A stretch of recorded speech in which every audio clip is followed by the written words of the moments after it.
जय हिंद मित्रांनो, let start.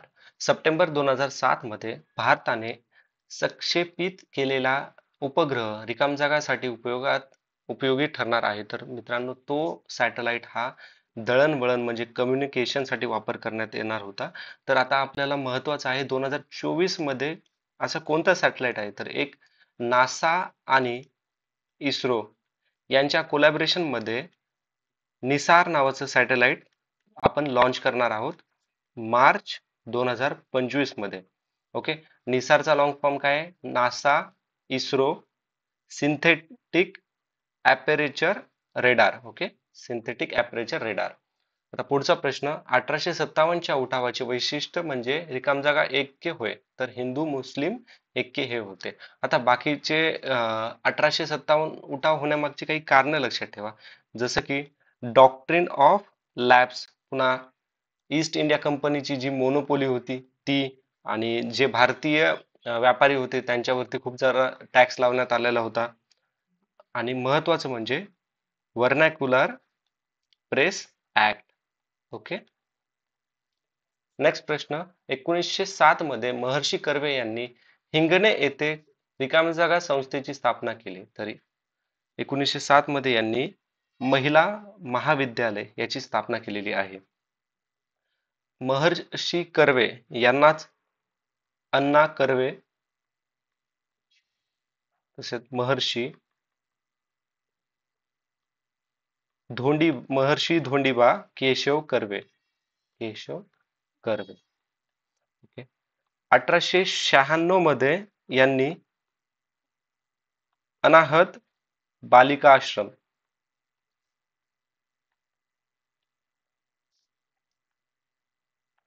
पुण्यामध्ये चालू केलेला आहे. ओके. त्यानंतर 1893 मध्ये लक्षात ठेवा मित्रांनो, यांना महर्षी ही उपाधी देण्यात आलेली आहे. 1896 मध्ये यांनी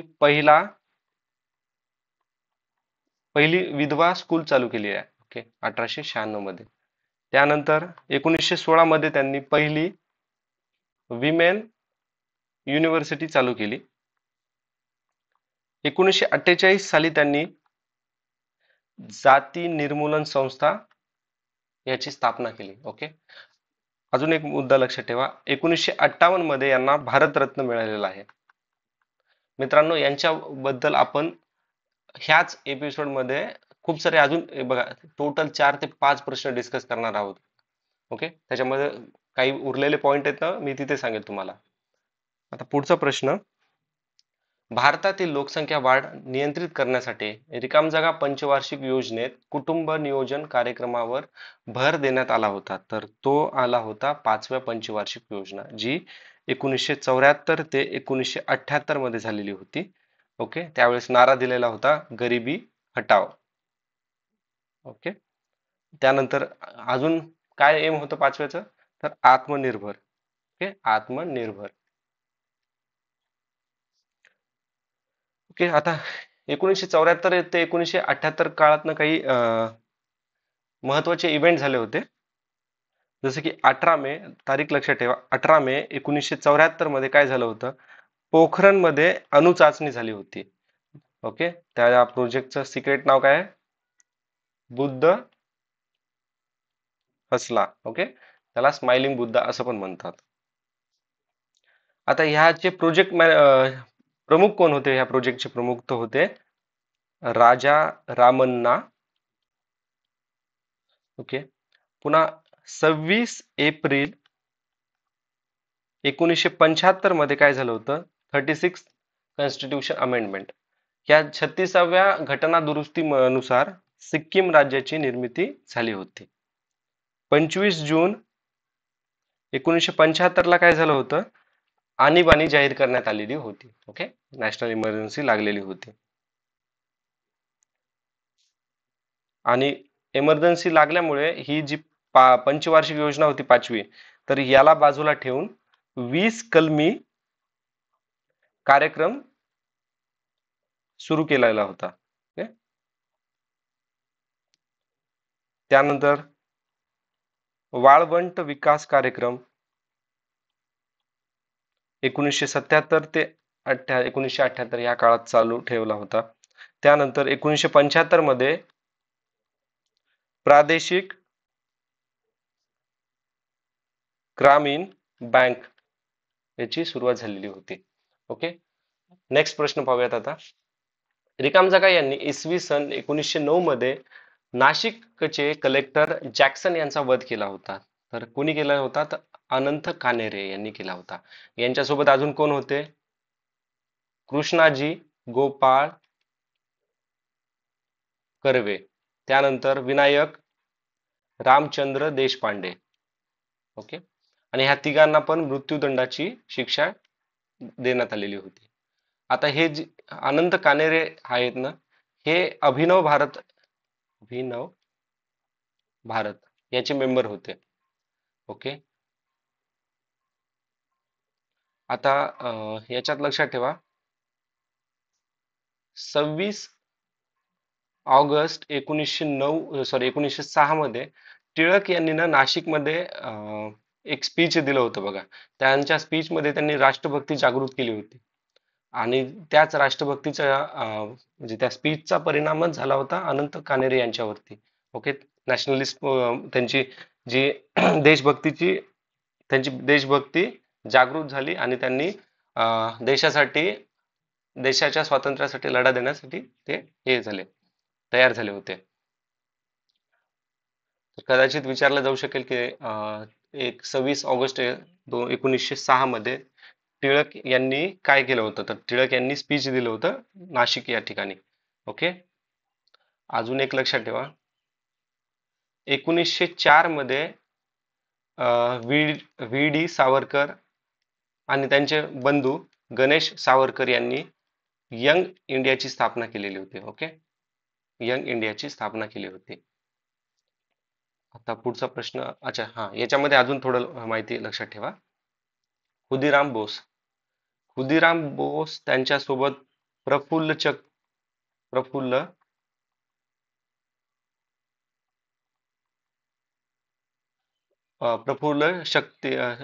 शक्ती या दोघांनी मिळून काय केलं? ह्या दोघांनी मिळून मॅजिस्ट्रेट, नाव लक्षात ठेवा, Douglas. Okay, magistrate Douglas Kingsford याचे कलकत्त्यामध्ये काय केलं होतं? त्याची हत्या करण्यासाठी त्यांनी प्रयत्न केला होता. यालाच काय म्हणतात? तर मुझफ्फरपूर कॉन्स्पिरसी केस 1908 मध्ये झालेली होती. ओके, तर लक्षात ठेवा, नेक्स्ट टाइम अशा पद्धतीने प्रश्न विचारला जाऊ शकतो. काय नाव आहे यांचं? Douglas Kingsford. ओके, कलकत्त्यामध्ये मॅजिस्ट्रेट डॉगलस किंग्सफोर्ड. ओके, आता पुढचा प्रश्न पाहूयात आपण. पंचायत समितीच्या प्रशासकीय प्रमुख कोण असतो? तर पंचायत समितीचा प्रशासकीय प्रमुख असतो गट विकास अधिकारी. ओके, आता उपसभापती आणि सभापती हे आपल्याला लोकसभेमध्ये पाहायला मिळतात आर्टिकल 93 याच्यामध्ये. राज्यसभेत घटक राज्याचे आणि केंद्रशासित प्रदेशातून किती सदस्य निवडले जातात? तर राज्यसभेमध्ये टोटल 200 किती 38 आणि बाकीचे जे 12 असतात ते काय असतात? ते नामनिर्देशक असतात, नॉमिनेटेड असतात.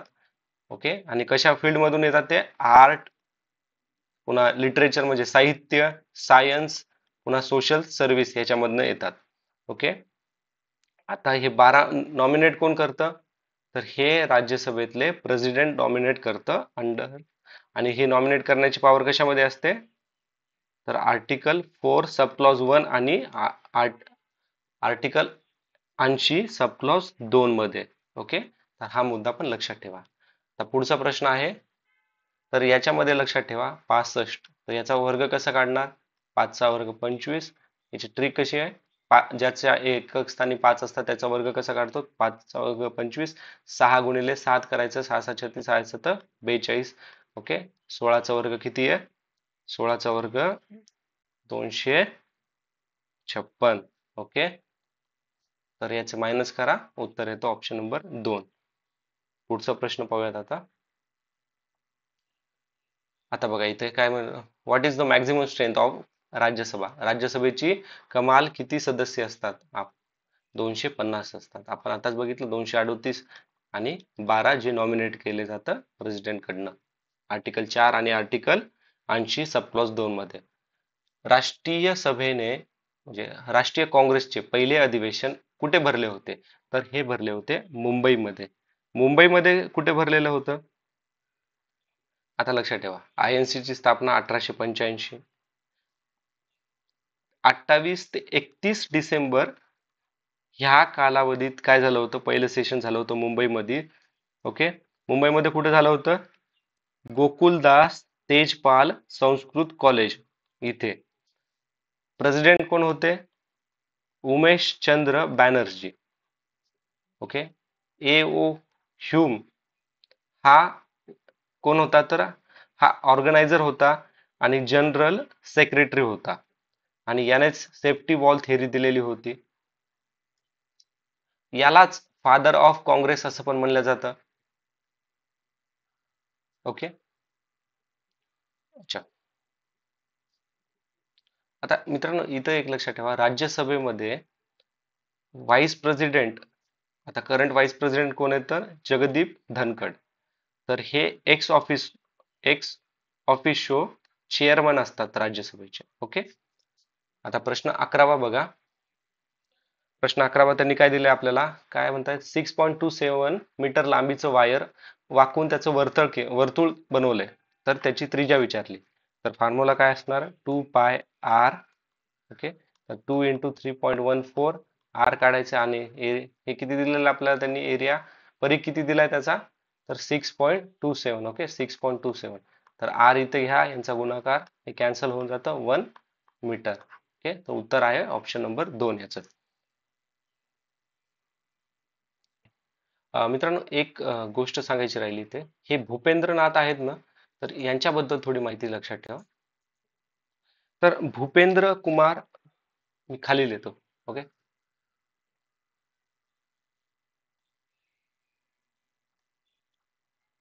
भूपेंद्रनाथ. ओके, क्वेश्चन 5व्या मधलं ऑप्शन 3 आहे, तर त्यांचं एक्सप्लेनेशन राहिलं होतं द्यायचं. तो भूपेंद्रनाथ बघा, यांचं पूर्ण नाव काय आहे? भूपेंद्र कुमार दत्त. ओके, भूपेंद्र कुमार दत्त. तर 1917 डिसेंबर महिन्यामध्ये यांनी हंगर स्ट्राईक केली होती जेलमध्ये असताना. ओके, बिलासपूर जेलमध्ये असताना त्यांनी 78 दिवसाची हंगर स्ट्राईक केलेली होती. हा मुद्दा लक्षात ठेवा. आणि जे बारिद्र घोष आहेत ना, बारिद्र घोष, तर बारिद्र घोष आणि हे कोण होते? तर पहिले लक्षात ठेवा, अरबिंदो घोष यांचे लहान भाऊ. आपल्याला माहिती आहे अरबिंदो घोष कोण आहेत, आपण पुढे यांच्याबद्दल अजून माहिती घेणार आहोत. बारिंद्र घोष हे कोण होते? तर अरबिंदो घोष यांचे भाऊ होते. बारिंद्र घोष त्याचबरोबर उल्हासकर दत्त हे दोघं अलीपूर बॉम्ब केसमध्ये यांना डेथ सेंटेन्स देण्यात आलेली होती. ओके, तर कदाचित विचारला जाऊ शकतात की अलीपूर बॉम्ब केसमध्ये कोण कोण रिलेटेड आहे, तर हे नाव लक्षात ठेवा. Okay, okay. Poverty and un British rule in India हे बुक कोणी लिहिलेलं आहे? तर मित्रांनो, हे बुक आपल्याला माहित आहे, हे लिहिलेलं आहे दादाभाई नौरोजी, ऑप्शन नंबर 2 यांनी. आता दादाभाई नौरोजी यांनाच काय म्हणतात? Grand old man. आता ग्रँड ओल्ड लेडी कोणाला म्हणतात ते आपण पुढे पाहणार आहोत. ओके, त्याचबरोबर यांनी ड्रेन ऑफ वेल्थ, आता लक्षात ठेवा, हे सेकंड प्रेसिडेंट होते INC चे. हे टोटल 3 वेळेस प्रेसिडेंट झालेले आहेत. ओके, तर एखाद्या वेळेस विचारलं जाऊ शकतं की which of the following session, म्हणजे खालीलपैकी कोणत्या सेशनचे प्रेसिडेंट दादाभाई नौरोजी होते, किंवा खालीलपैकी 4 ऑप्शन देतात आणि 1 वर्ष ते म्हणतात की 3 कोणते INC चे सेशनचे प्रेसिडेंट दादाभाई नौरोजी आहेत आणि कोणतं चुकीचं आहे. तर हा पण प्रश्न विचारला जाऊ शकतो. त्याच्यामुळे सेकंड प्रेसिडेंट केव्हा होते? 1886. पुन्हा 9व्या सेशनचे प्रेसिडेंट होते, जे 1893 मध्ये झालं होतं, आणि 22वे सेशन 1906 मध्ये हे झालं होतं. हे लक्षात ठेवा, महत्वाचे मुद्दे आहेत. ओके, आता अजून 1884 मध्ये यांनी अं, टिळक, पुन्हा गणेश गोपाळ आगरकर यांच्यासोबत मिळून त्यांनी डेक्कन एज्युकेशन सोसायटी सुरुवात केली होती. ओके, सॉरी सॉरी, हे ऍक्च्युली न्यायमूर्ती रानडे यांनी केली होती. 1884 मध्ये डेक्कन एज्युकेशन सोसायटी याची सुरुवात न्यायमूर्ती रानडे, टिळक आणि गणेश गोपाळ आगरकर यांनी केली होती. Okay, Deccan education society. त्याचबरोबर आता न्यायमूर्ती रानडे यांनी 1870 मध्ये पुन्हा सार्वजनिक सभा याची सुरुवात केली होती जी व्ही जोशी यांच्यासोबत. ओके, जी व्ही जोशी आणि न्यायमूर्ती रानडे यांनी 1870 मध्ये पुन्हा सार्वजनिक सभा याची सुरुवात केली होती. आता न्यायमूर्ती रानडे यांनी काही पुस्तक लिहिलेले आहेत. इंडियन इकॉनॉमिक्स, त्यानंतर मराठा इतिहास. महत्वाचे पॉइंट आहेत. यांना फादर ऑफ इंडियन इकॉनॉमिक्स असं म्हणतात. आणि लक्षात ठेवा, महत्वाचं आहे, वन लाईनर डायरेक्ट येऊ शकतो. इंक चेंज करतो वाटलं तर. यांना महाराष्ट्राचे सॉक्रेटिस म्हणतात. Socrates of Maharashtra. आता फिरोज शाह मेहता. फिरोज शाह मेहता 1885 मध्ये कोण यांनी बद्रुद्दीन तय्यबजी, पुन्हा के टी तेलंगण यांच्यासोबत मिळून बॉम्बे प्रेसिडेन्सी असोसिएशन याची सुरुवात केलेली होती. कोण कोण मेंबर आहेत? फिरोज शाह मेहता, बद्रुद्दीन तय्यबजी आणि के टी तेलंगण. आता याच्यामध्ये मी बद्रुद्दीन तय्यबजी म्हणलं ना, तर त्याच्यामध्ये लक्षात ठेवा ते हे थर्ड INC चे प्रेसिडेंट होते आणि फर्स्ट मुस्लिम INC प्रेसिडेंट होते. ओके, आता आता अजून काय राहिले? Okay, next. मित्रांनो, एक लक्षात ठेवा, दादाभाई नौरोजी हे एका न्यूजपेपरचे एडिटर होते. त्याचं नाव आहे रास्ट गोफ्टर. ओके, रास्ट गोफ्टर. आता स्वातंत्र्यवीर सावरकर यांच्याबद्दल पुढे आपण अजून पाहणार आहोत, त्याच्यामुळे मी इथे मेन्शन नाही करायला. हा, तर मित्रांनो, हा त्यावेळेसचा करंट अफेअरचा प्रश्न आहे, त्याच्यामुळे आपल्यासाठी रिलेव्हंट नाहीये. मोर्ले मिंटो सुधारणा कायदा केव्हा पास झाला होता? 1909 मध्ये हा कायदा पास झाला होता. आता ह्या कायद्यामध्ये काय काय होतं ते पाहूयात आपण. ओके, खाली लिहितो मी, तिथे जागा नसल्या कारणाने. Morley Minto 1909. तर यांनी काय केलं होतं? फर्स्ट टाइम भारतीयांना मेंबरशिप दिली होती. कशाची? इंडियन लेजिस्लेटिव्ह काउन्सिलची. इंडियन लेजिस्लेटिव्ह काउन्सिलची फर्स्ट टाइम काय दिली होती? मेंबरशिप दिली होती भारतीयांना. त्यानंतर हे महत्वाचं आहे, स्टार वाटलं तर करा. Separate electorate for Muslims. Okay, मुस्लिमांसाठी सेपरेट इलेक्टोरेट बनवलेलं होतं. भारतीयांना नॉमिनेट केलं होतं कशामध्ये? Council of the secretary of state. Okay, जे इंडियन अफेअर्स पाहायचं ते. त्यानंतर आता हे महत्वाचा मुद्दा आहे. सत्येंद्र पी सिन्हा. सत्येंद्र पी सिन्हा हे पहिले भारतीय जे मेंबर झाले होते. कशाचे? व्हॉइस रॉय एक्झिक्युटिव्ह काउन्सिलचे. सत्येंद्र पी सिन्हा हे पहिले भारतीय जे मेंबर झाले होते व्हॉइस रॉय एक्झिक्युटिव्ह काउन्सिलचे. आता अजून एक मुद्दा आहे. लेजिस्लेटिव्ह काउन्सिल मध्ये जी 16 संख्या होती ती वाढून 60 पर्यंत केली होती. ओके, आणि एक आज लक्षात ठेवा की याच्यामध्ये ना फॉरेन पॉलिसी किंवा प्रिन्सली स्टेट याच्याबद्दल काही डिस्कशन झालेलं नव्हतं. ओके, आधुनिक जैवतंत्रज्ञान रिकामजागा पातळीवर कार्य करते. तर हे रेणू पातळीवर म्हणजे मॉलिक्यूल लेवलवरती काम करतं. दुसऱ्या मराठी विश्व साहित्य संमेलनाच्या अध्यक्षाचे नाव काय? तर हे होते मंगेश पाडगावकर. ओके, पुढचा प्रश्न पाहूयात आता. पंचायत राज व्यवस्थेतील कनिष्ठ स्तर कोणता? तर तो आहे आता ग्रामपंचायत. आता लक्षात ठेवा, जिल्हा परिषद जिल्ह्याच्या ठिकाणी असते, पंचायत समिती तालुक्याच्या ठिकाणी असते. Okay. 73rd constitution amendment act 1992. Okay. आता याच्याबद्दल आपण पुढे अजून माहिती घेणार आहोत. ओके. हे बघा, परत काय आलाय, सरपंच व उपसरपंच यांची निवड. आता यांची निवड कोण करतात? ग्रामपंचायतीचे सभासद करतात. 5 वर्ष कालावधी असतो यांचा. ओके. आशिया खंडातील सर्वात लांब रेल्वे बोगदा महाराष्ट्रातील कोणत्या जिल्ह्यात आहे? तर याचं उत्तर आहे रत्नागिरी. नाव काय आहे त्या बोगद्याचं? Kardunde tunnel. Okay, Kardunde tunnel 6.5 kilometre.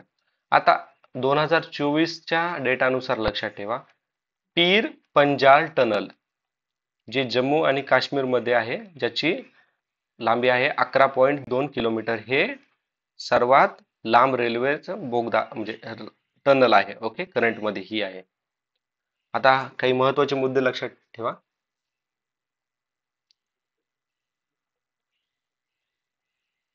Chenani नशिरी, लक्षात ठेवा, चेनानी नशिरी टनल ही भारतातली सर्वात लॉंगेस्ट टनल आहे. इवन ही आशियामधली लॉंगेस्ट टनल आहे. आता कॅटेगरी लक्षात ठेवा, bidirectional highway tunnel. Okay, काय नाव आहे? चेनानी नशरी. चेनानी नशरी याचंच आता बघा, यालाच अजून दुसरं नाव काय आहे तर doctor Shyama Prasad Mukherjee tunnel. Chenani नशरी tunnel, त्याचं दुसरं नाव आहे डॉक्टर श्यामा प्रसाद मुखर्जी टनल. ही भारतातलीच, त्याचबरोबर एशियामधली बाय डायरेक्शनल हायवे टनल मध्ये सर्वात लॉंगेस्ट आहे. ओके, लांबी किती? 9.028 किलोमीटर. यांची लोकेशन कुठे आहे? जम्मू आणि काश्मीर, श्रीनगर जवळ. ओके. महर्षी कर्वे यांनी स्त्रियांच्या शिक्षणासाठी पहिली विद्यापीठ स्थापना कुठे केली होती? तर याची स्थापना त्यांनी केली होती 1916 साली स्थापना झाली होती. 1893 मध्ये यांना महर्षी उपाधी मिळाली. 1907 मध्ये यांनी महिला विद्यालयाची स्थापना केली. Okay, women education society. 1910 मध्ये एक लक्षात ठेवा, 1948 मध्ये यांनी जाती निर्मूलन संस्था सुरू केली होती. आपण आत्ताच यांच्याबद्दल बघितलं होतं. रिव्हिजन म्हणून परत हे मुद्दे हे करूया. मित्रांनो, मी ऍज पॉसिबल जेवढं होईल तेवढं पॉइंट्स ना रिपीट सांगेल, कारण की कसं, हे आपल्याला वाटतात खूप सोपे आहेत, पण एक्झामच्या दिवशी ना कन्फ्यूज होण्याचे खूप जास्त चान्सेस आहेत. त्यामुळे जेवढ्या वेळेस जास्त बोलन ना आपण, तेवढ्या वेळेस आपल्या माइंड मध्ये ते फिट होऊन जातं, अनकॉन्शियस माइंड मध्ये फिट होऊन जाते. त्याच्यामुळे कॅबिनेट मिशनने कोणती योजना फेटाळली? आता बघा, ऑप्शन बघा याच्यामध्ये, भारताची फाळणी आणि पाकिस्तानची निर्मिती. आता हे दोन्ही एकच आहे, नाव बदललंय. आता फक्त म्हणजे 50-50 तर माहिती आपल्याला की हे दोन्ही असणार आहे तर दोन्ही नसणार. तर मित्रांनो, याचं उत्तर आहे ऑप्शन नंबर 3, दोन्ही बरोबर आहेत. आता कॅबिनेट मिशन मध्ये काय काय झालं होतं ते पाहूयात आपण. ही भरली होती 1946 मध्ये. 3 मेंबर होते. आता हे 3 मेंबर कोणते ते लक्षात ठेवावं लागणार आहे. काय नाव आहे पहिले? Lord Patrick. Okay, lord Patrick Lawrence's. Okay, Lawrence's, lord Patrick Lawrence's. त्यानंतर सर स्टॅफर्ड क्रिप्स.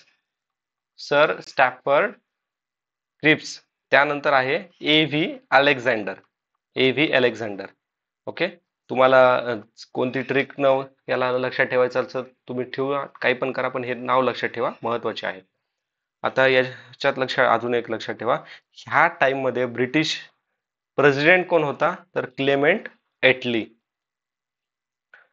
आता ह्या कॅबिनेट कमिशन मध्ये काय काय झालं होतं, एक्झॅक्टली काय म्हणजे डिसिजन काय झाले होते? तर याच्यामध्ये डिसिजन झाले होते इंटरनल गव्हर्नमेंट बनवायचं. इंट्रीम गव्हर्नमेंट बनवायचं. इंट्रीम गव्हर्नमेंट बनवायचं कशासाठी? कॉन्स्टिट्यूशनल असेंब्लीसाठी इंटरिम गव्हर्नमेंट बनवायचं. त्यानंतर कॉन्स्टिट्यूशन बनवायचं. Okay, framing of constitution. आणि हे कोण बनवणार? कॉन्स्टिट्यूशन असेंब्ली बनवणार.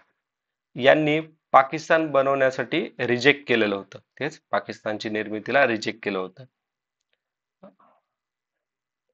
सेंट्रल गव्हर्नमेंट कंट्रोल करणार डिफेन्स, एक्सटर्नल अफेअर्स आणि कम्युनिकेशन. ओके, तर हे कॅबिनेट मिशन मध्ये डिसाईड झालेलं होतं.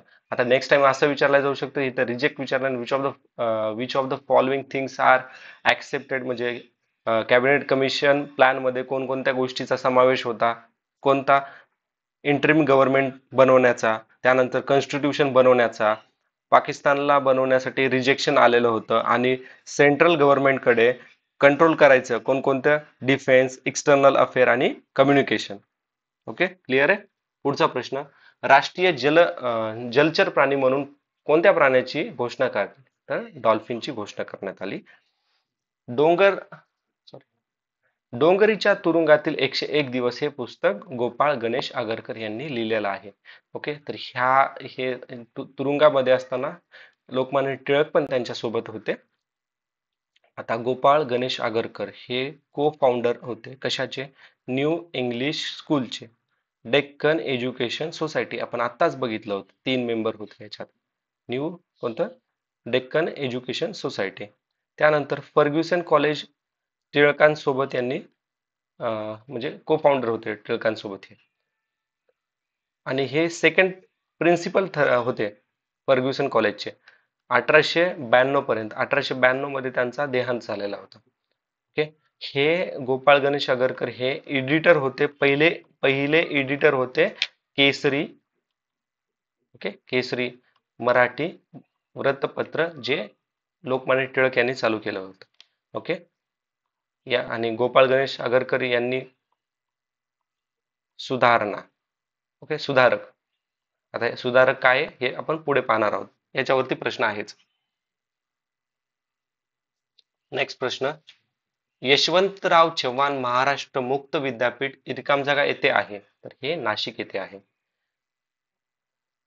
7व्या पंचवार्षिक योजनेत रिकाम जागा विकासाला चालना मिळण्यासाठी नवीन योजना तयार करण्यात आली, तर ती होती शेतीसाठी. 7वी पंचवार्षिक योजना ही 1985 ते 1990 या कालखंडात होती. याचं एम होतं इकॉनॉमिक प्रोडक्टिव्हिटी वाढवणं. ओके, इकॉनॉमिक प्रोडक्टिव्हिटी वाढवणं, पुन्हा फूड सिक्युरिटी वाढवणं म्हणजे उत्पादन वाढवणं, म्हणजेच शेतीचा विकास करणं, शेतीला विकासाला चालना देण्यासाठी योजना आखणं. त्यानंतर आहे जनरेटिंग एम्प्लॉयमेंट. ओके, म्हणजे रोजगार निर्मिती करणं, कशातून? Social justice through. Okay, social justice through काय करणं? रोजगार निर्मिती करणं. ओके मित्रांनो, आता पुढचा प्रश्न,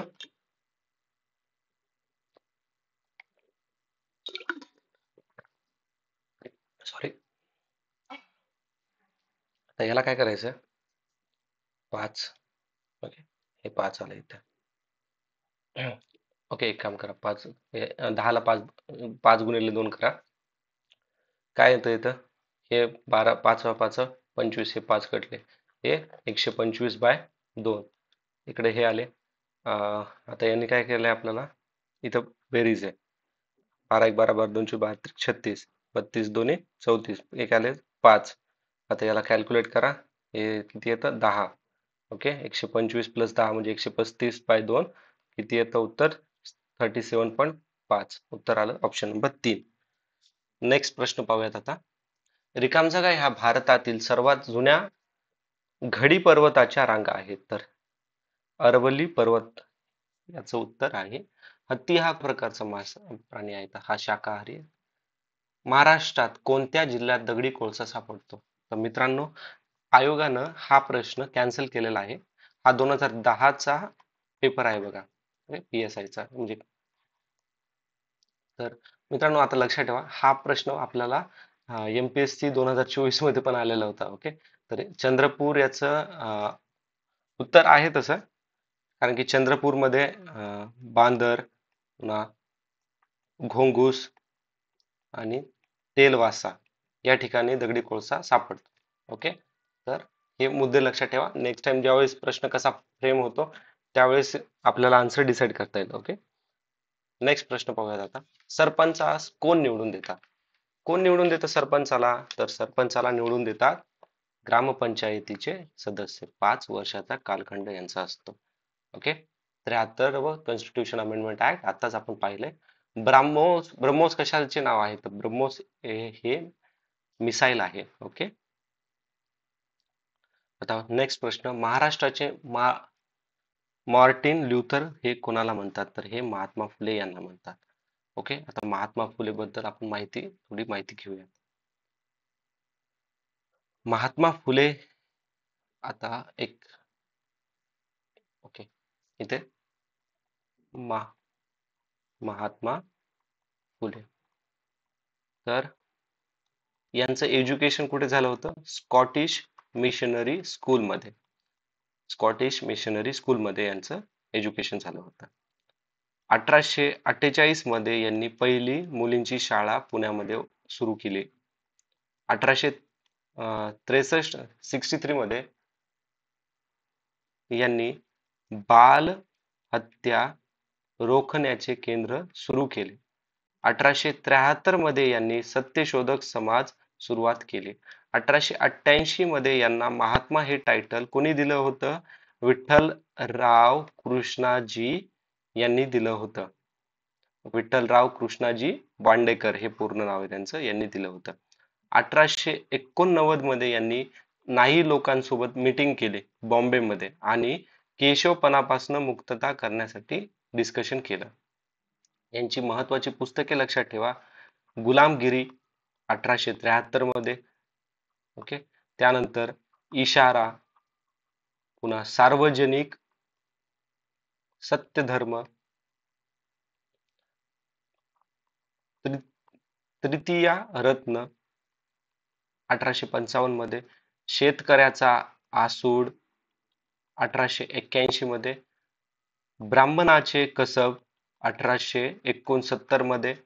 1869 मध्येच त्यांनी छत्रपती शिवाजी राजे यांचा पोवाडा लिहिला. आता महात्मा फुले प्रभावित कोणापासून झालेले होते? तर थॉमस पेन यांचं एक पुस्तक आहे द राईट्स ऑफ मॅन, या पुस्तकाचा त्यांच्यावर खूप प्रभाव झालेला होता. ओके, आता याच्यामध्ये लोकहितवादी कोण होते? तर लोकहितवादी हे गोपाळ हरी देशमुख, त्यांना लोकहितवादी हे म्हणायचे. आता लोकहितवादी हे नाव कशामुळे पडलं होतं? 1848 मध्ये त्यांनी प्रभाकर या साप्ताहिकामध्ये ते लिहायचे, तर त्यामध्ये लोकहितवादी ह्या पेन नेमचा वापर करायचे. ओके, आता यांनी काही ग्रंथ लिहिले होते ते लक्षात ठेवा, जसे की ग्रामरचना, त्यानंतर हिंदुस्थानाचा इतिहास, पानिपतची लढाई, जातीभेद, कलियुग आणि लंकेचा इतिहास. ओके, लक्षात ठेवा. आता हे बाकीचे ऑप्शन आपण पुढे पाहणार आहोत. ओके, ओके, ठीक आहे. एक लक्षात ठेवा, विष्णू शास्त्री पंडित यांच्याबद्दल, कारण की जगन्नाथ शंकर शेठ पुढे येणार आहेत. विष्णू शास्त्री पंडित लक्षात ठेवा, हे संस्कृतचे स्कॉलर आहेत. ओके, यांनी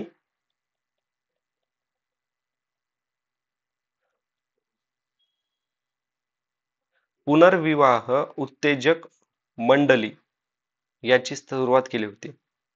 यांनी ईश्वरचंद्र विद्यासागर यांचं जे पुस्तक होतं विधवा विवाह, याच मराठीमध्ये ट्रान्सलेट केलं होतं. त्यानंतर यांनी, लक्षात ठेवा हे महत्वाचे आहेत, यांनी इनकरेज केलं होतं एका लॉयरला ज्याचं नाव आहे नारायण भिडे. ओके, नारायण भिडे ह्या लॉयरला 1865 मध्ये त्यांनी इनकरेज केलं होतं विधवा सोबत लग्न करण्यासाठी. ओके, अच्छा, तर नेक्स्ट प्रश्न आता काय म्हणतायत, एका फळबागेत 150 झाडापैकी 12% झाडे आंबे आहेत, तर इतर झाडे किती आहेत? आता लक्षात ठेवा, 150 झाडे आहेत म्हणजे 100%, तर किती, तर बागेत इतर प्रकारची किती झाडे आहेत, तर किती इतर प्रकारची झाडे आहेत म्हणजे 12% सोडून किती झाले, 88. ओके, 88% कोणती झाडे आहेत? तर याला क्रॉस मल्टिप्लाय करा, 150 गुणिले 88 divided by 100, sorry divide by 100. याचं जर कॅल्क्युलेट केलं तुम्ही, 3 2 100 किती येतं, 4 1 4 2 त्रिक 12 हात चाला 1 4 12 हात चाला 1 132. ऑप्शन नंबर 2 याचं उत्तर आहे. ओके, नेक्स्ट प्रश्न पाहूयात. 11व्या पंचवार्षिक योजनेमध्ये सरासरी ठोकळ राष्ट्रीय उत्पन्न वाढ रिकाम जागा ठरवण्यात आली होती, तर ही ठरवण्यात आली होती 9%. 11व पंचवार्षिक योजना याच्याबद्दल आता आपण थोडी माहिती घेऊयात. ओके, आता एक लक्षात ठेवा, याचं उत्तर काय आहे? तर 5 बाय ऑप्शन नंबर 4 याचं उत्तर आहे. आता 11व पंचवार्षिक योजना, मल्टिपल टाइम प्रश्न विचारलेत बघा मित्रांनो आपल्याला 5 इयर प्लॅन वरती पूर्ण 2007 ते 2012. याच कुणी बनवला होता, तर सी रंगराजन. थीम काय होती, जलद जलद आणि अधिक समावेशक विकास. Okay, faster and more inclusive growth. Focus कशावरती होतं, तर डिस्टंट एज्युकेशन यावरती यांचं फोकस होतं. गरिबी कमी करणं, एम्पॉवरमेंट करणं, कसं, education through, skill development through, पुन्हा पिण्याचे पाणी पुरवणे सर्वांना बाय 2009 पर्यंत, हे महत्वाचं आहे, हे थोडं. पुन्हा शेतीची ग्रोथ याच्यामध्ये 4% वाढली होती. ओके, हे काही महत्वाचे मुद्दे लक्षात ठेवा. पुढचा प्रश्न पाहूयात आपण 2008. अच्छा, आपल्याला हे महत्वाचं नाही 2008चं, 2024 मध्ये जे 73rd एडिशन झालं होतं, ओके, विश्व सुंदरी मिस युनिव्हर्सचं, तर हे झालं होतं मेक्सिको सिटी मध्ये. आणि डेन्मार्कची, म्हणजे डेन्मार्कनं फर्स्ट टाइम हे अवॉर्ड, काय वॉटेवर असतं ते, त्यांना मिळाले. डेन्मार्कचे सिटीजन काय नाव आहे, Victoria Kjaer. Okay, Kjaer whatever. तर पुढचा प्रश्न, 1 HP हॉर्स पॉवर म्हणजे किती, तर उत्तर आहे ऑप्शन नंबर 1, 746 बॅट. नेक्स्ट, अन्नातील रिकामजागा या विघटनाला पुयन म्हणजे कुजणे असे म्हणतात, तर हे प्रथिने, okay, degradation of proteins in a food is called purification. हे आता 2024 मध्ये कोण जिंकलेलं आहे, तर कोलकाता नाईट रायडर. आणि विमेन मध्ये कोण जिंकलेलं आहे, तर रॉयल चॅलेंजर बँगलोर. ओके, कोकणातील खाड्यांना उत्तरेकडून दक्षिणेकडे काय क्रम लावा, उत्तरेकडून दक्षिणेकडे क्रम लावायचा आहे आपल्याला, तर उत्तर आहे राजापुरी, दाभोळ, जयगड आणि तेरेखोल. ओके, नेक्स्ट प्रश्न आहे, डॉक्टर बाबासाहेब आंबेडकर यांनी रिकामजागा येथे आपल्या अनुयायांसह बौद्ध धर्म स्वीकारला, ते आहे नागपूरमध्ये. आता काही महत्वाचे मुद्दे लक्षात ठेवूयात. बाबासाहेब आंबेडकर यांनाच काय म्हणतात, घटनेचे शिल्पकार. घटनेचे शिल्पकार. मसुदा समितीचे ते अध्यक्ष होते, जी 29 ऑगस्ट 1947 मध्ये. 1948 मध्ये त्यांनी न्यू हिंदू कोड बिल सादर केले, त्यामुळे त्यांचं एक नाव पडलं आधुनिक मनु. ओके, आधुनिक मनु. 1920 मध्ये शाहू महाराज, छत्रपती शाहू महाराज यांच्या मदतीने मूकनायक हे न्यूजपेपर स्टार्ट केले, आणि त्याचे एडिटर कोण होते, देवराम विष्णू नाईक. ओके, देवराम विष्णू नाईक. मार्च 1920 मध्ये कोल्हापुरातील माणगाव येथे जे अधिवेशन भरलं होतं बघा, अस्पृश्य त्यांच्या परिषदेचे अध्यक्ष होते ते. 1924 जुलैमध्ये, जुलै 1924 मध्ये बहिष्कृत हितकारी सभा, बहिष्कृत हितकारिणी सभा, जुलै 1924 मध्ये काय होतं, बहिष्कृत हितकारिणी सभा. आणि त्याच वेळेस त्यांनी बहिष्कृत मेळा हे न्यूजपेपर चालू केलं. 1927 मध्ये बहिष्कृत भारत हे न्यूजपेपर चालू केलं. 1927 ला त्यांनी समता संघ याची सुरुवात केली. 1928 मध्ये न्यूजपेपर चालू केला, त्याचं नाव आहे समता. 1930 मध्ये त्यांनी जनता नावाचं न्यूजपेपर चालू केलं आणि 1956 मध्ये ह्या जनता नावाचं रिन्यू करून प्रबुद्ध भारत असं करण्यात आलं होतं. आणि महाड सत्याग्रह ओके 1927 ला झाला. याच्यावरती प्रश्न आपल्याला पुढे पाहायला मिळणार आहे. आता पुढचा प्रश्न पाहूयात. राजर्षी शाहू महाराजांनी 1920 साली रिकामजगा येथे झालेल्या ब्राह्मणेतर सामाजिक परिषदेचे अध्यक्षत्व काय भूषविले, ते आहे हुबळी मधले. ओके, आता आपण पूर्ण माहिती घेऊयात शाहू महाराजांबद्दल. 2 एप्रिल तारीख लक्षात ठेवा, विचारला जाऊ शकते. 2 एप्रिल 1894 मध्ये काय झालं होतं, शाहू महाराजांचा राज्याभिषेक झाला होता. यामध्ये मुंबईचा जो गव्हर्नर होता, काय नाव आहे त्याचं, लॉर्ड हरिसन, हा आलेला होता. नोव्हेंबर 1899 मध्ये जे वेदोक्त प्रकरण झालं होतं ना, त्यांचा राज्याभिषेकाच्या वेळेस ते म्हणजे थोडा सीन झाला होता, तो लक्षात ठेवा, वेदोक्त प्रकरण. ह्या वेदोक्त प्रकरणामुळे शाहू महाराजांच्या जीवनाला नवीन दिशा मिळाली होती. 1901 मध्ये त्यांनी गोहत्या प्रतिबंधक कायदा लागू केला. 1902 मध्ये ते इंग्लंडला गेले होते एडवर्ड सेवन यांच्या राज्यारोहण कार्यक्रमासाठी. ओके, एडवर्ड सेवन यांच्या राज्यारोहण कार्यक्रमासाठी ते इंग्लंडला गेले होते. आता लक्षात ठेवा, त्याच वेळेस त्यांना केम्ब्रिज युनिव्हर्सिटीने LLD ही पदवी बहाल केली होती. लक्षात ठेवा, महत्वाचं आहे. केव्हा केलं होतं, 1902 मध्ये. 1902 मध्येच त्यांनी पाटबंधारे धोरण घोषित केलं होतं. 1906 मध्ये त्यांनी मुलींसाठी रात्रशाळा चालू केली होती. 11 जानेवारी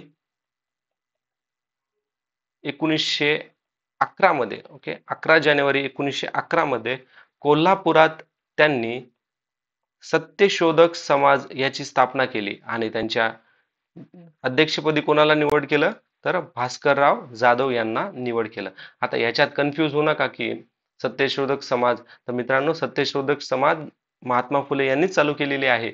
पण काय म्हणतात तिथं, 11 जानेवारी 1911 मध्ये कोल्हापुरामध्ये. ओके, तर हे लक्षात ठेवा, इथं गफलत करू नका. आता अजून काय राहिलंय का, ओके, आता हे हुबळी कर्नाटक. 1911 मध्ये त्यांनी अस्पृश्यांसाठी मोफत एज्युकेशन सुरू केलं होतं. ओके, आता पुढचा प्रश्न पाहूयात आपण. ओके, तर मित्रांनो याचं उत्तर ऑप्शन नंबर 1 आहे. हे जे प्रश्न आहेत ना, याला एका सेपरेट व्हिडिओमध्ये करतो, कारण की कसं पूर्ण लिंक थोडं हे होऊन जाईल. रिकामजागा येथील स्टुटगार्ड येथे भरलेल्या आंतरराष्ट्रीय समाजवादी परिषदेत मादाम कामा यांनी भारताच्या स्वातंत्र्याचा प्रश्न उपस्थित केला. तर मित्रांनो कुठे केला होता तो, हा जर्मनीमध्ये 1907 मध्ये झालं होतं हे. आता लक्षात ठेवा, 1907 मध्ये त्यांनी वीर सावरकर यांच्या सोबत मिळून भारताचा फ्लॅग याची डिझाईन केली होती. ओके, आता लिटरेचर म्हणजे त्यांचं साहित्याचं काम लक्षात ठेवा, वंदे मातरम. ओके, आणि मॅडन्स तलवार. ओके, मॅडन्स तलवार यांनाच अजून काय म्हणतात, तर मदर ऑफ इंडियन रिव्होल्युशन असं पण म्हणतात. अजून एक लक्षात ठेवा, यांनी पॅरिस इंडियन सोसायटी याची स्थापना केली आणि त्यांचे को फाउंडर कोण होते यांच्यासोबत अजून मदतीला S.R. राणा आणि मुनचेर शाह गोदरेज. ओके, मुनचेर शाह गोदरेज, आर्यन राणा आणि मॅडम कामा यांनी पॅरिस इंडियन सोसायटीची स्थापना केली. ओके, दुसऱ्या पंचवार्षिक योजनेचे उद्दिष्ट काय? तर त्याचं उद्दिष्ट आहे औद्योगिकरण म्हणजे इंडस्ट्रियलायझेशन. अजून लक्षात ठेवा याच्यामध्ये पब्लिक सेक्टर. दुसऱ्या पंचवार्षिक योजनेला महालनोबिस प्लान असं म्हणतात. 1956 ते 61 या कालावधीमध्ये होतं. टार्गेट होतं 4.5%, पण अचीव झालं होतं 4.27%. ओके ओके 2024 मधले कोण नॅशनल सिक्युरिटी ऍडवायझर कोण आहेत? तर अजित डोवाल.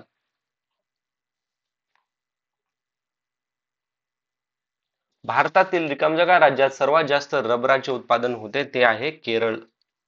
ओके, केरळमध्ये 74% उत्पादन होते. आता लक्षात ठेवा, 2 नंबरला येतं त्रिपुरा, 3 नंबरला येतं आसाम, या दोघांचं मिळून 16% होतं. त्यानंतर 4 नंबरला कर्नाटक, 5 नंबरला गोवा आणि 6 नंबरला महाराष्ट्र, ह्या तिन्हींचं मिळून 6% होतं. ओके, आता नेक्स्ट प्रश्न, याचं उत्तर आहे ऑप्शन नंबर 2. हे डिसऑनेस्ट वाले एक वेगळ्या व्हिडिओमध्ये आपण पाहूयात. राजर्षी शाहू महाराजांचे मूळ नाव काय आहे? तर यशवंतराव. हे भारत सरकारची रिकामजागा पंचवार्षिक योजना 2007 सालपासून 2012 सालापर्यंत अंमलात आणली जाईल. तर काय म्हणतात, कोणती होती मित्रांनो हे? ओके, आताच पाहिलं होतं 11वी. ओके, आता जस्ट आपण 11वी डिस्कस केलं होतं, त्याची थीम पाहिली होती. ओके, आता बघा परत 11व्या पंचवार्षिक योजनेत एकूण प्रस्तावित खर्चाच्या रिकामजागा खर्च सामाजिक सेवांसाठी निर्धारित केला होता. किती केला होता मित्रांनो? तर 30.30%. ओके, स्टॅटिक क्वेश्चन्स येतात, लक्षात ठेवा. अच्छा, हे मित्रांनो हे प्रश्न एक आपण वेगळ्या व्हिडिओमध्ये बघूयात वाटलं तर, कारण कसं थोडं मिसमॅच होऊन जाणार ते. ठीक आहे, एक लक्षात ठेवा याच्यात काय म्हणतायत ते 2 लिटर प्रत्येक 5 सेकंदला. तर 2 लिटर मध्ये काय म्हणतात, 2 लिटर 5 सेकंद. आता याला मिनिटात कन्वर्ट केलं तर किती होतं?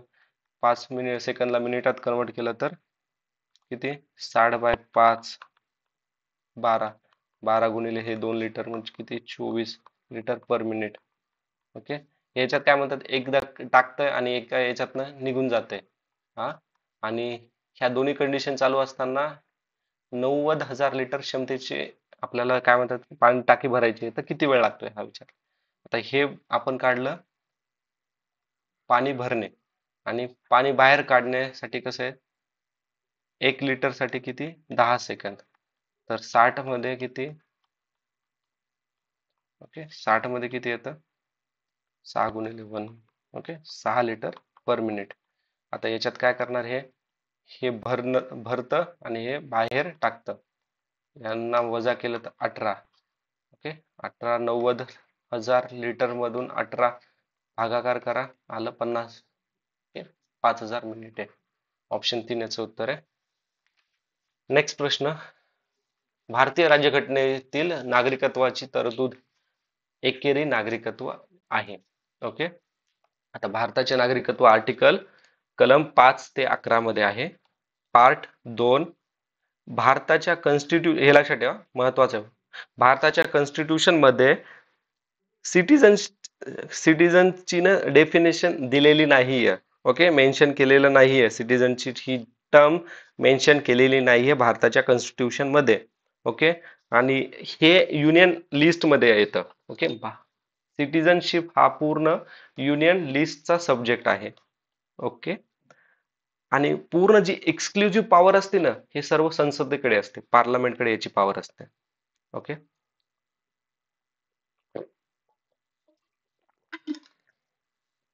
आता ना याच्यात लक्षात ठेवा काही मुद्दे महत्वाचे ना. आता ना 4 पद्धती आहेत सिटीजनशिप भारताचं नागरिकत्व अक्वायर करायचे. एक तर बर्थ म्हणजे तुमचा जन्म झालाय, तुमचे आई वडील इथलेच आहेत, भेटून जाणार. Decent, okay. त्यानंतर रजिस्ट्रेशन आणि नॅचरलायझेशन. डिसेंट माहिती आहे की तुम्ही तुमचे कोणतरी ग्रँडफादर ग्रँडमदर किंवा दोन्हीपैकी एक, कोणी ना कोणी पप्पा मम्मी कोणी ना कोणीतरी असतात भारतीय नागरिक. आता रजिस्ट्रेशन आणि काय नॅचरलायझेशन प्रोसेस बघा. रजिस्ट्रेशन म्हणजे हा हा दादा आहे, ओके. तर हा काय करतोय, याने, ओके, ह्या ह्या ह्या याने काय केलं, इंडियन रेसिडेंट्स म्हणजे भारतामध्ये राहणाऱ्या एखाद्या व्यक्तीसोबत लग्न केलं आणि तो 7 वर्ष भारतात राहिला, तर रजिस्ट्रेशन करून तो भारताची नागरिकत्व तो मिळवू शकतो. आता नॅचरलायझेशन मध्ये कसं, एक बंदा आहे, हा बंदा काय झालं, 11 वर्ष भारतात राहिला. त्याच्यानंतर त्याने अप्लाय केलं की बाबा मला भारताची नागरिकत्व पाहिजे, मला भारतातच राहायचंय. तर त्याला 1 वर्ष त्याची ती प्रोसेस चालणार, म्हणजे टोटल 12 वर्षानंतर त्याला भारताची सिटिझनशिप मिळते. आता सिटिझनशिप अमेंडमेंट ऍक्ट 1955 मध्ये हे 4 ऍड केलेले होते. आतापर्यंत किती वेळेस भारताचे नागरिकत्व म्हणजे सिटिझनशिपचा हे अमेंडमेंट करण्यात आले, घटना दुरुस्ती किती वेळेस करण्यात आलेली आहे, तर ती 4 वेळेस करण्यात आलेली आहे. 1986 मध्ये, 2003, 2005, 2015 मध्ये, ओके. 2019 मध्ये पण कॉन्स्टिट्यूशन काय सीएए झालेला होता. आता सीएए महत्वाचे, कारण की आता सीएए काय करतं माहितीये का मित्रांनो, परमिट करतं 6 कम्युनिटीजला. कोणत्या? हिंदू, सिख, बुद्धिस्ट, जैन, पारसी आणि ख्रिश्चन. हे कुठून? हे जे मुस्लिम मेजॉरिटीज कंट्रीज आहेत, जसे की पाकिस्तान, बांगलादेश आणि अफगाणिस्तान, यांच्या इथल्या रिलिजियस मायनॉरिटीज, ह्या ज्या 6 रिलिजियस मायनॉरिटीज आहेत, यातील जे लोक आहेत त्यांच्यासाठीचा हा सीएए कायदा आहे. आणि हा कायदा लक्षात ठेवा, मार्च 2024 पासनं काय होणार आहे, म्हणजे प्रॅक्टिकली होणार आहे, चालू होणार आहे, ओके. रूल ऑन होणार आहे. आता हे पूर्ण बघितलं आपण. आता महत्वाचे आहेत आर्टिकल 5 ते 11 मधले कोणकोणते, तर आपण खाली लिहूयात, खाली थोडी जागा आहे चांगली. हे पाठच करूत मित्रांनो आताच. आर्टिकल 5 मध्ये काय म्हणतो तो, ज्या व्यक्तीकडे डोमेनसाईल आहे किंवा तो भारतात जन्म झालेला आहे, त्याला भारताची नागरिकत्व मिळणार. 5 मध्ये. आर्टिकल 6 मध्ये काय, पाकिस्तान कडून तो भारतामध्ये आला केव्हा, बिफोर बिफोर 19 जुलै 1949, ओके. आर्टिकल 7 मध्ये काय, तो पाकिस्तानमध्ये गेला, पाकिस्तानचे हाल हवाल बघितले की मला बाबा नको, भारतात वापस चला, आफ्टर 1 मार्च 1947, ओके. तर त्याला रिसेटलमेंट परमिट नुसार सिटिझनशिप मिळू जाते, ओके. म्हणजे याच्यात खूप मोठी प्रोसिजर आहे, आपण महत्वाचे कीवर्ड्स लक्षात ठेवूयात. आर्टिकल 8 मध्ये काय, भारतीय ओरिजिन माणूस आहे, बाहेर देशात गेला, ओके, बाहेर देशात राहत आहे, भारतीय ओरिजिनचा आहे, बाहेर देशात राहत आहे, पण त्याचे ग्रँड पॅरेंट्स म्हणजे आजी आजोबा पप्पा मम्मी कोणतरी हे भारताचे डिसेंट आहेत. आर्टिकल 8 मध्ये मेन्शन आहे. आर्टिकल 9 मध्ये की हा व्यक्ती भारताच्या बाहेर गेला आणि दुसऱ्या देशाची सिटिझनशिप त्याने घेतली, मग त्याला काय होणार, भारताकडे काय आहे, एकेरी नागरिकत्व आहे, तर त्याची नागरिकत्व फिनिश होणार, ओके. आर्टिकल 10 मध्ये काय, हे बघा, आर्टिकल 10 आणि 11 मोठी सांगायचं गेलं ना, कॉन्स्टिट्यूशन संसदेकडे पूर्ण पॉवर असते, ओके, काय डिसिजन घ्यायचे ते. पण आर्टिकल 10 मध्ये काय आहे, संसद लॉ बनवू शकते, ओके. एखादा फॉरेन प्रोव्हिजन आहे ना, फॉरेन प्रोव्हिजन, त्याच्या नुसार कोणाला सिटिझन द्यायची का कोणाला द्यायची नाहीये, तर हे आर्टिकल 10 नुसार संसद डिसाईड करते. आर्टिकल 11 मध्ये संसदकडे पॉवर असते पूर्ण डिसिजन घेण्याची, ओके. परत रिव्हिजन करूत, हे महत्वाचे आहेत, एखाद्या वेळेस विचारले जाऊ शकतात.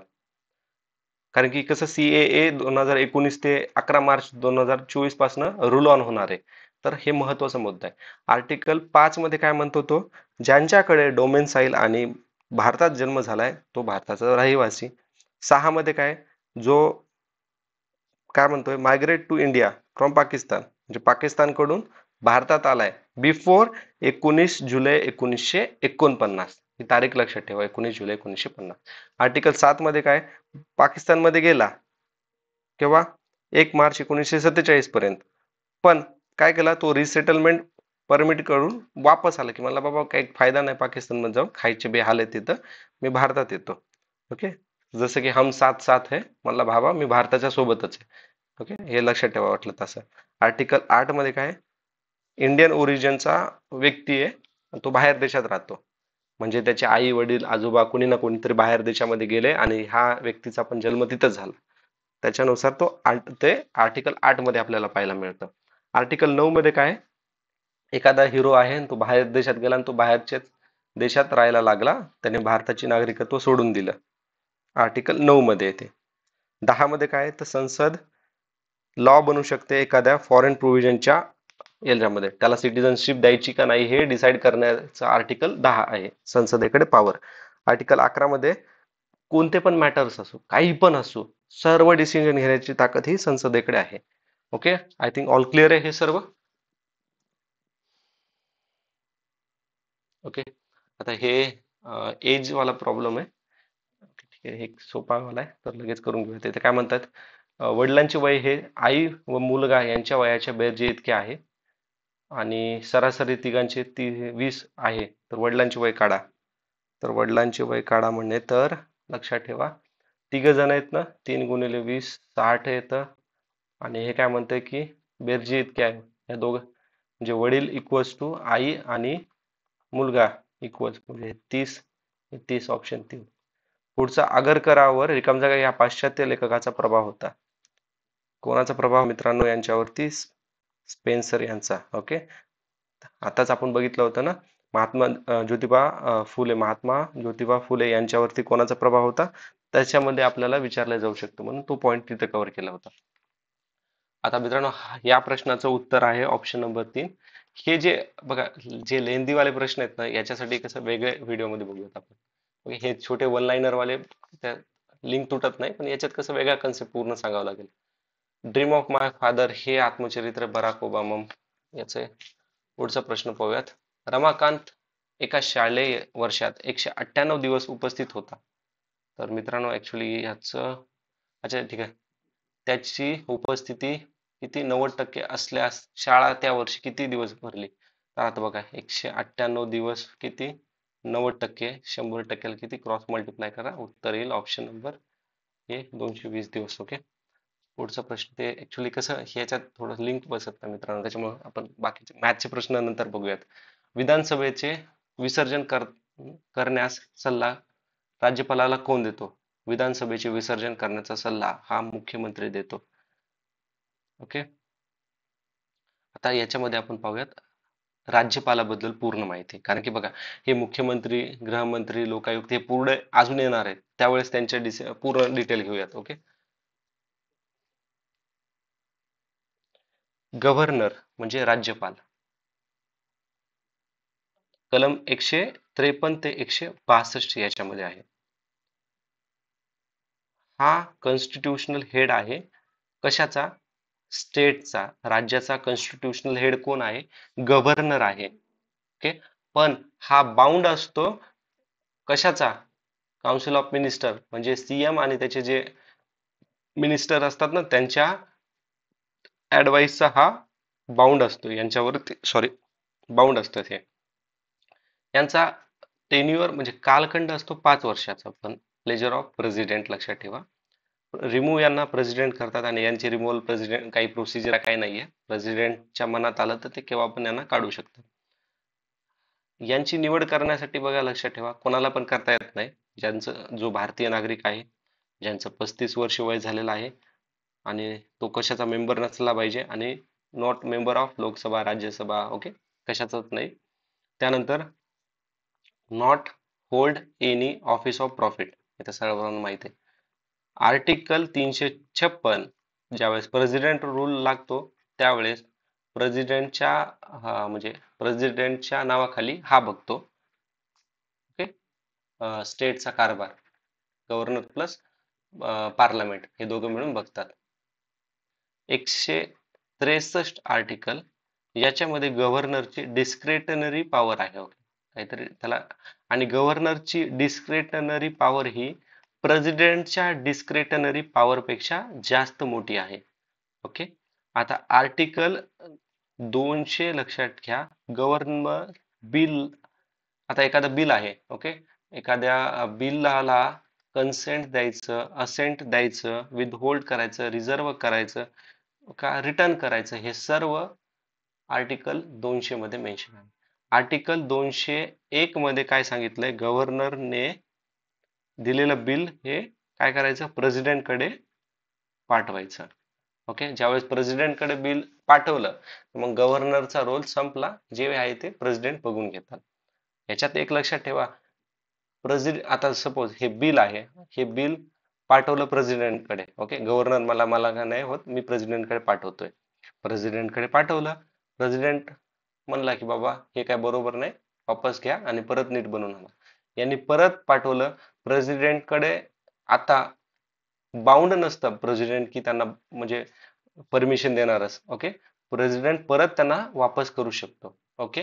आता एक लक्षात ठेवा, ह्याच सिच्युएशन मध्ये जर हे बिल संसदेकडनं आलं तर प्रेसिडेंटला एकदा वापस केलं, पण दुसऱ्या वेळेस जर बिल पाठवलं प्रेसिडेंटकडे तर प्रेसिडेंटला बिलाला संमती द्यावा लागते. हा डिफरन्स आहे संसदेमधला आणि स्टेट मधल्या याचा. ओके, बिलाचा. आता बघा, 7वं कॉन्स्टिट्यूशन अमेंडमेंट झालं होतं. केव्हा झालं होतं? 1956 मध्ये. ओके. तर त्यावेळेस काय डिसाईड करण्यात आलं होतं?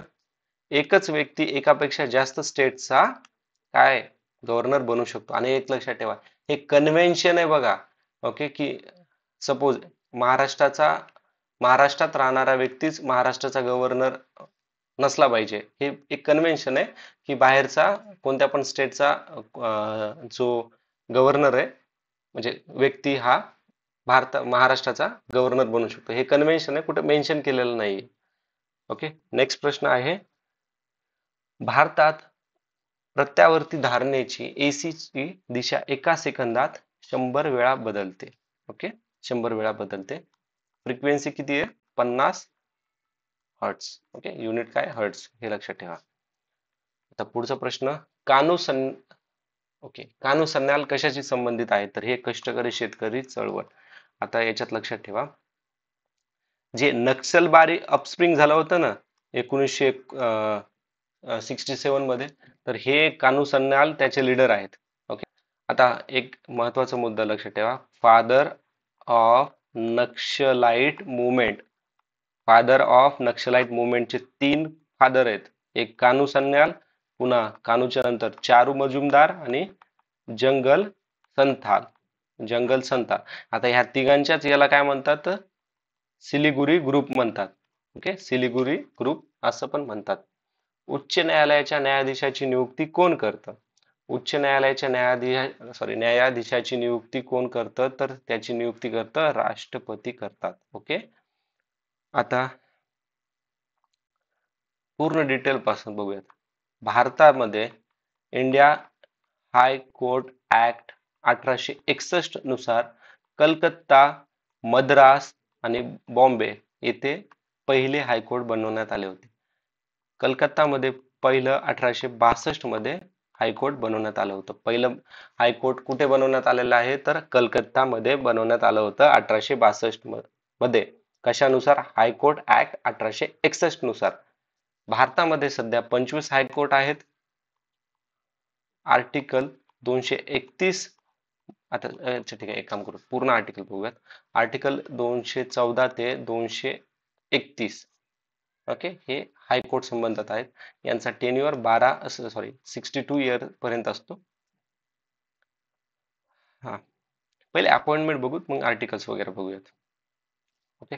अपॉइंटमेंट मध्ये लक्षात ठेवा, हायकोर्टचा जो चीफ आहे, चीफ, तर त्याची अपॉइंटमेंट कशी करणार? प्रेसिडेंट तर करतोय.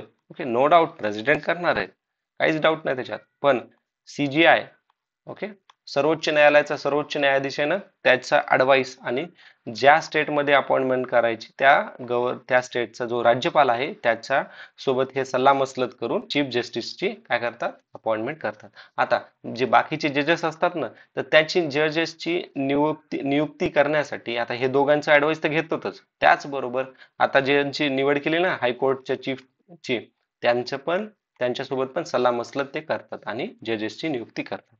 आर्टिकल 214 मध्ये काय ते प्रत्येक स्टेटमध्ये एक हायकोर्ट असायला हवं. 217 मध्ये त्यांच्या अपॉइंटमेंट बद्दल आपण आताच बघितलं. 219 मध्ये त्यांचे ओथ आणि अफर्मेशन असतं. आर्टिकल 222 मध्ये ट्रान्सफर बद्दल आहे हायकोर्टाच्या जजेसच्या. आता लक्षात ठेवा आर्टिकल 231 तर ह्याच्यामध्ये कॉमन हायकोर्ट असू शकतात दोन किंवा दोन पेक्षा जास्त युटी म्हणजे आपली जी युनियन टेरिटरीज ॲज वेल ॲज स्टेट ओके यांचं कॉम्बिनेशन करून काय असतं एकापेक्षा जास्त स्टेट किंवा युनियन टेरिटरी किंवा एक स्टेट एक युनियन टेरिटरी दोन स्टेट किंवा दोन युनियन टेरिटरी असं करून काय करू शकतो जजेस म्हणजे हायकोर्ट बनवू शकतो. ओके महर्षी कर्वे आतापर्यंत आपण महर्षी कर्वे बद्दल हा चौथा प्रश्न आहे मित्रांनो. महर्षी कर्वे यांनी काय येथील कुठल्या विधवेशी पुनर्विवाह केला तर शारदा सदन येथील विधवेशी पुनर्विवाह केला. त्यांचं नाव काय आहे तर लक्षात ठेवा आनंदीबाई यांच्यासोबत 1893 मध्ये विवाह केला. बाकी पूर्ण माहिती आपण ऑलरेडी बघितली बघा महर्षी कर्वे यांच्याबद्दल. भाकरा नांगल धरण रिकामजागा नदीवर बांधले आहे. तर भाकरा नांगल धरण हे सतलज नदीवरती बांधलेलं आहे हिमाचल प्रदेशमध्ये. हे आशिया मधलं सेकंड टॉलेस्ट आहे. भारतातलं फर्स्ट नंबरचं टॉलेस्ट धरण आहे. यालाच ग्रॅव्हिटी डॅम असं पण म्हणतात. आता ग्रॅव्हिटी डॅम का म्हणतात कारण काय हे पाण्याला होल्ड करून ठेवतं due to own weight. Okay आता एक अजून महत्वाचा मुद्दा लक्षात ठेवा हिराकुंड डॅम हे लॉंगेस्ट ह्युमन मेड डॅम आहे. ओके पुढचा प्रश्न खालीलपैकी कोणते ठिकाण अष्टविनायकापैकी नाही तर गणपतीपुळे हे नाहीये. तर अष्टविनायक 8 कोणती आहेत कुठे आहेत आपण ते पाहूयात. ओके श्री मोरेश्वर हे मोरगाव पुण्यामध्ये आहे. त्यानंतर श्री सिद्धिविनायक हे सिद्धिटेक अहमदनगर इथे आहे. चिंतामणी हे थेऊर पुण्यामध्ये आहे. भल्लाळेश्वर हे पाली रायगड मध्ये आहे. मी क्रमानं सांगतोय 1 2 3 4 5 नंबरचं कोणते महागणपती रांजणगाव. 6 नंबरचं काय आहे तर विघ्नहर ओझोरचा गणपती पुण्यामध्ये. 7वा आहे लेण्याद्री ज्याला अजून गिरिजात्मक असं पण म्हणतात हे लेण्याद्री पुण्यामध्ये आहे. आणि 8वा आहे श्री वरद विनायक हे महाड रायगड जवळ आहे. ओके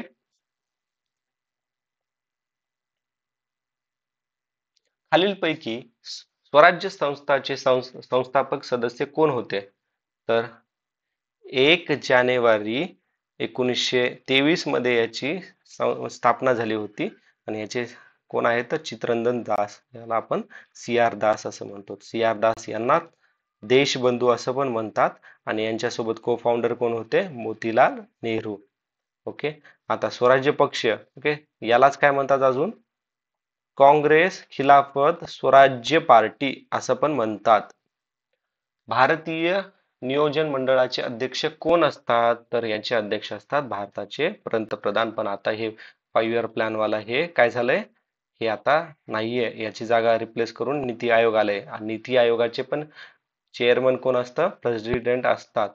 ओके आणि नीती आयोग हे एक थिंक टँक आहे कॉन्स्टिट्यूशनल बॉडी नाहीये लक्षात ठेवा.